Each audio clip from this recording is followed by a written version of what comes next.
For our next panel, we are diving into the world of sustainable fashion. Our next moderator, Wendie Malick, is an award-winning actress and activist whom you may know from Emmy-nominated Shrinking opposite Harrison Ford, as well as her work on Dream On, Just Shoot Me, and Hot in Cleveland. Wendie is also a longtime board member of the Environmental Media Association, among other organizations. Wendie will be joined on stage by Linda Corrado, Director of Business Development and Strategic Partnerships at Homeboy Threads, Julia Viner, Director of Ecosystem Innovation at the Footwear Collective, and Hamilton Perkins, founder of Lacey portfolio company Hamilton Perkins Collection, an LA-based materials company converting textile waste into virgin-grade polyester. Well, good afternoon. It's wonderful to be here among these innovative, hopeful people. And I was thinking this last few weeks what an opportunity this World Cup has been for us to get a chance to reintroduce ourselves here in this country to the rest of the world. And that's going to happen again in 2028. And I can think of no better place for it to happen than LA. And I think we've learned that when people come from the rest of the world and spend time with us, they find that Americans actually are very welcoming. And it's kind of a different message from what they might be getting through the news. So I find all of this very helpful, and I'm thrilled to be sitting here with these incredibly innovative people who are going to talk about fashion. You know, we say a lot about ourselves by the clothes we choose to wear and the things that we purchase. And this whole idea about circular fashion is just one part of this big pie, but a very important one. And these guys are all doing some pretty interesting things in that area. So this is kind of a celebration of what is possible and what is attainable. And Linda, I'm going to start with you. Linda is, she is the Director of Business Development and Strategic Partnerships at Homeboy Threads. And for many of you, you probably know about or have heard of Homeboy Industries, which is a remarkable group in LA, who have helped so many at-risk youths and given young people a second chance and a second purpose. And now there's this wonderful new sort of part of Homeboys that Linda can tell us about that's pretty exciting. Thanks, Wendie. Thanks, everyone. So as Wendie mentioned, I had business development at Homeboy Threads, which is a social enterprise, one of many social enterprises of the nonprofit organization Homeboy Industries here in LA. So Homeboy Industries, as you probably know, has a very unique program in which it provides wraparound services and support and job training to those in its program seeking to transform their lives and become contributing citizens in their community. And what we do as a business, so in the circular fashion ecosystem, we are known as textile sorters and graders. But really what that means is the services we provide kind of unlock and enable sustainable and circular pathways for apparel, essentially extending their life, the product life, but also diverting these items from landfill. But in the work that we're doing, I think a perfect example actually of what this looks like is our partnership actually with the Intuit Dome and the Clippers. And so what we do is we sort through apparel, such as merchandise, staff uniforms, samples that were not approved or approved, any kind of textiles materials that they may have, and we find its next best use. So that could be identifying reuse pathways, could be resale or donation, or recycling pathways for items that are really at their end of life, but essentially, again, keeping it from landfill. And in doing that, we also provide all the data reporting and metrics that allow the Into a Dome and its sustainability team to, track its sustainability initiatives, ESG reporting, et cetera. So we do all this work in providing the critical transferable job skills and creating the job pathways, again, in supporting the program of Homeboy Industries. Thank you. Mm-hmm. This is Julia Viner, who is next up, and she's the Director of Ecosystems Innovations with Footline Collective. Now, I never think of shoes as being recyclable, but I recycle my own shoes and my own boots. Well, I don't recycle them, but I have a cobbler. There still are cobblers in this town. I don't know if you guys know about that, but I, for one, find that your old vintage shoes are the most comfortable ones once you've really broken them in, and I have resold my favorite ones probably 2 or 3 times. So that gives them a longer life. But how does that work for you with this Footwear Collective? And I'm unsure about how this all happens, so you can explain this to us.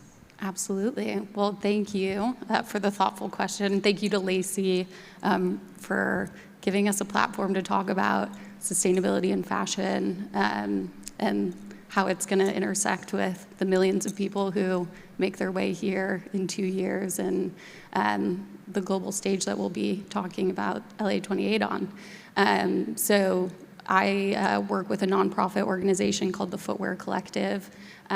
We work to advance resilient and circular supply chains within the footwear industry. And as Wendie mentioned, repair is foundational to how you can care and take care of your shoes for a long time. But the work that we do is focused on uniting the industry, and we work with organizations like New Balance, On Running, Brooks Running, Crocs, Target, Steve Madden, among many others, to help them address some of their biggest challenges related to sustainability, both upstream in their supply chain, so where the products are being made, and waste and impact that's generated at the point of creation, all the way through to end of life of product, or rather end of use, where shoes can be repaired and refurbished and given a next new life. They can also be resold into the market. And then one of the projects that we worked on here in Los Angeles, actually in partnership with Linda and Homeboy Threads, as well as Goodwill of Southern California, was to focus on how are we collecting truly end-of-life product that would have otherwise been destined to go to landfill and given it a new life. So through repair or through end-of-life recycling, which to your point is a very nascent space and something that up until now hasn't necessarily existed. And we were lucky to leverage California and some of the emerging regulation that's coming down the pipeline to incentivize our brand partners to invest in infrastructure here in California. So collecting over 30,000 pounds of footwear that would have been destined for landfill, working with Homeboy Threads to do a very detailed sort to understand the condition, the brand, and the quality of that product, and then working with both local and international partners to recycle shoes and identify where are their markets where these materials can go back and kept out of landfill. Can they go back into shoes? Or could they also be used in other industries as well? So looking at, in shoes, you'll see rubber.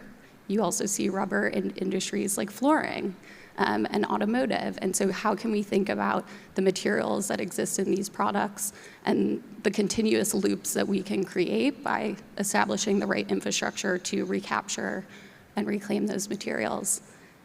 So that's one example of the projects that we run through the collective, but really on a mission here to unite the industry to really invest collectively and back solutions that they might not otherwise be able to invest in on their own.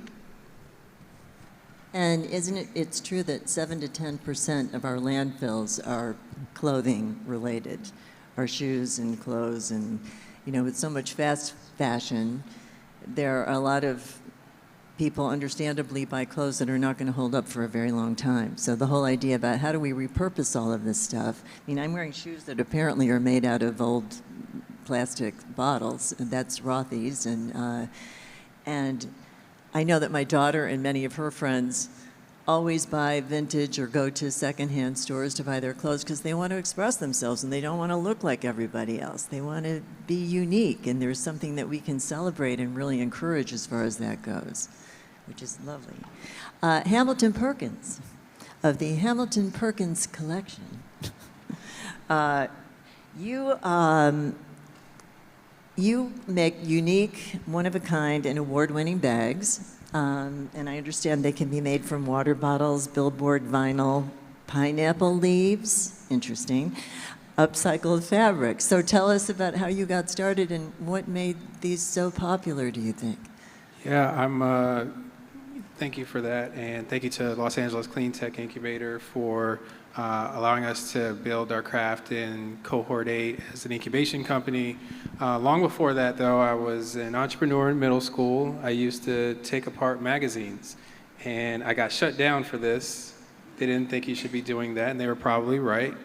But I went on to make bags and accessories later made from plastic water bottles, billboards, apparel, and we bootstrapped that company from an idea on Kickstarter that we funded in under 6 days, a $10,000 goal. We hit the goal in about 6 days.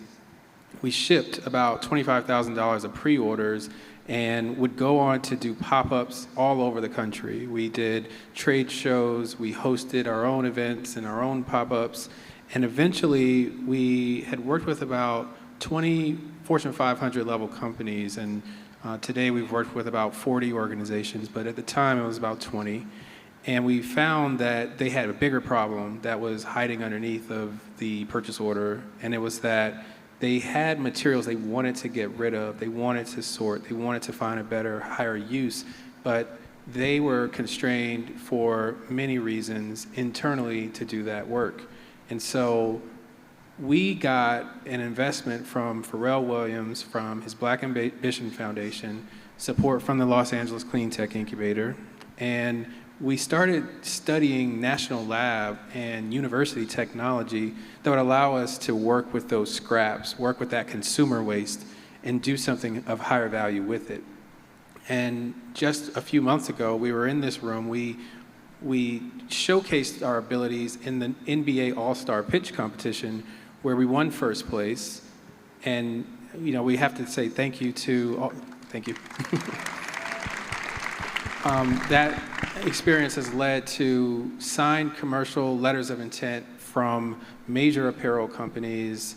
We are sampling now with sports materials, event waste, similar to Los Angeles 2028 and the Olympics. And for us, we see a path for much quicker action than kind of the long journey. We know it's going to take a while for our chemistry to develop over the years and to really reach scale. We've started at gram scale. We are now moving into kilogram scale.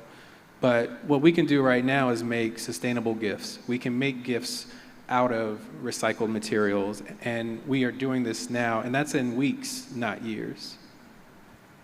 And why do you think, or what is the biggest challenge in terms of getting designers? I mean, we live in a capitalist society. People want to make money and make a profit. And what is holding us back in terms of the recycling and repurposing things? I mean, I know there's a lot of blowback for that. And is it technology? Is it the cost? Is it just people's awareness? What do you think? I'll let you each answer this in whatever way you want.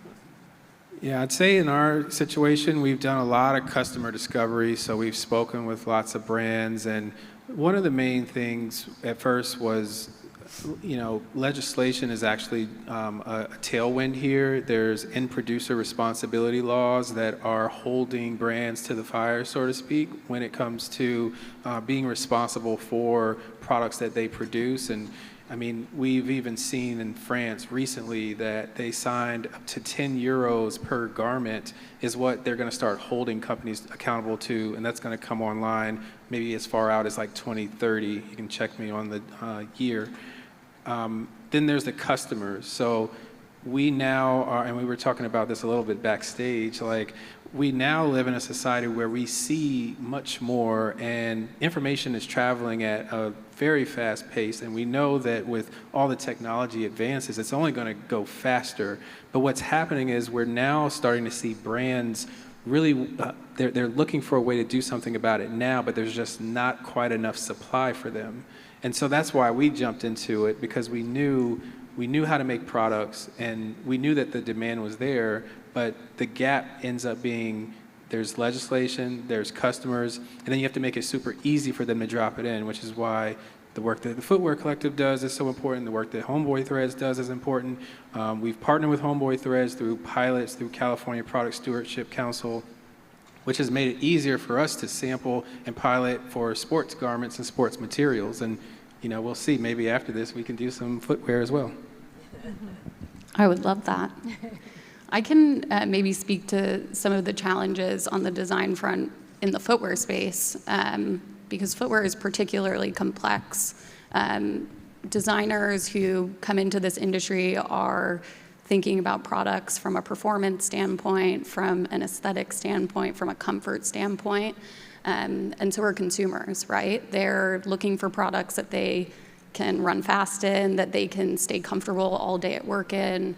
And so when we think about design in the footwear space, sometimes products are being over-engineered. So sustainability and circularity is probably the last thing that many designers are thinking about. But I love that you point out the influence of regulation, but also the influence of the consumer on demanding more sustainable product and pushing companies to think more about the materials that they're putting into their products. And I think the companies that I work with and that the Footwear Collective works with, we bring designers into the fold very early on to these programs. One, especially when we're looking at end-of-life product, to showcase how challenging it is to separate something that's been glued, bonded, cemented together, where you might have anywhere from 10 to 15 different materials just in one product alone. And being able to create that level of awareness allows designers to have a completely new perspective on designing modular product or designing with less materials, and still using their engineer hats, because most footwear designers are engineers, to think through how they can design better product that's more affordable because you're using less material, but also maintaining that function. So it's fun to have the designers in the room, and I think it's pivotal for the work that we do in footwear. Yeah. Go ahead. I would just add, and apparel is, we encounter much of the same challenges with apparel. Footwear takes it exponentially many levels higher, but same.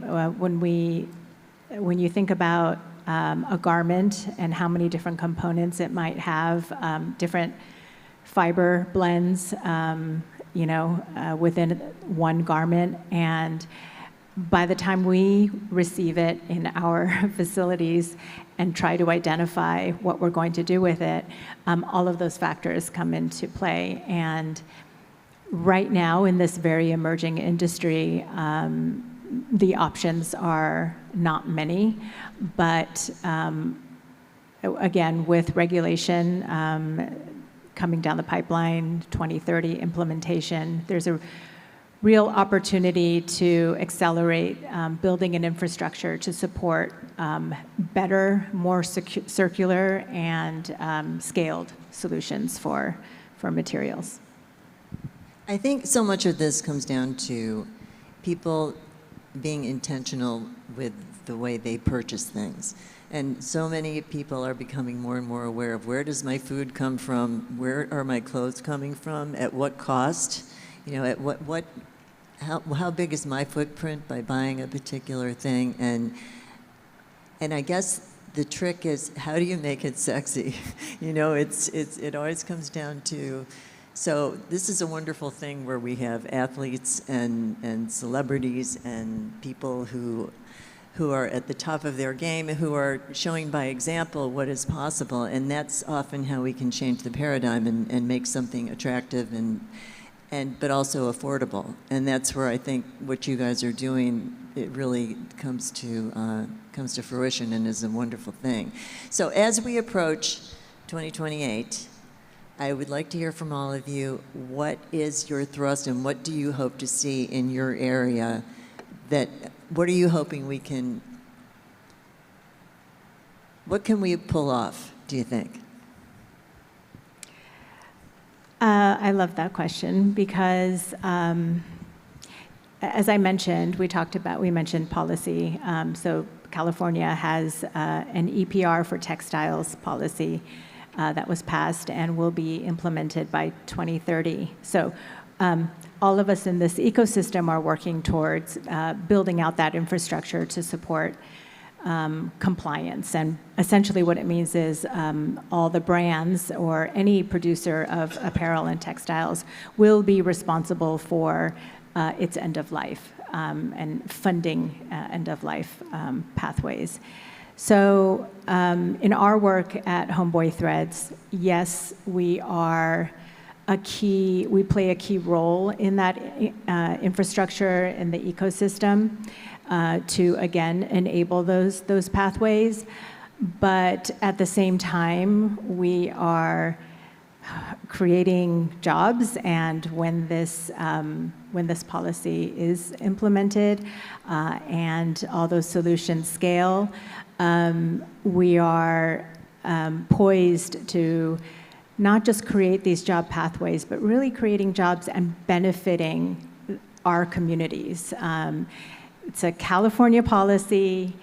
If this doesn't benefit directly the California residents, that would be a tremendous shame. So I think, 2028 is just, I think, pushes the timeline and really gives us this global stage to show, one, what circular fashion could look like, but two, how it's benefiting the communities in real time, but even after the Olympics, to really create these long-term benefits and enrich our communities. I would say from the footwear perspective side, it's a really exciting moment being a part of LA 28 because all of our brand partners are already showing up and are going to be actively investing into their athletes, into the community, into the fan events, activations. We're seeing a lot of this already happening around the World Cup as well. And so I think what we're excited about is building on the momentum that this industry is already energized by and investing into, and to sort of shift the spotlight not just onto purchasing new, but leveraging it as a moment to have a conversation with consumers about how being a part of the brand, being a part of the athlete journey, being a part of this cultural moment can really, be a meaningful, lasting impression that's not just about consumption, but really about the impact that each individual here in LA, any visitor that comes to LA can have. And so I think this sort of combination of regulation in the pipeline, sort of forcing the hand of brands to actively invest in infrastructure here, but then culturally significant moments like LA 28 that just bring a massive spotlight to the community around sport is extremely exciting for the work that we do. And I'm very eager to work with partners like Homeboy and partners like you as well, and this entire community to drive as much attention as we can towards sustainable behaviors and consumption, but in a way that is exciting, it's accessible, and it's driving positive impact. Yeah, I totally echo those comments, and Russell Westbrook and Matt Peterson's comments earlier, I also, resonated with me as we think about education and we think about the communities here in Los Angeles and this cultural moment, this leadership moment that we have.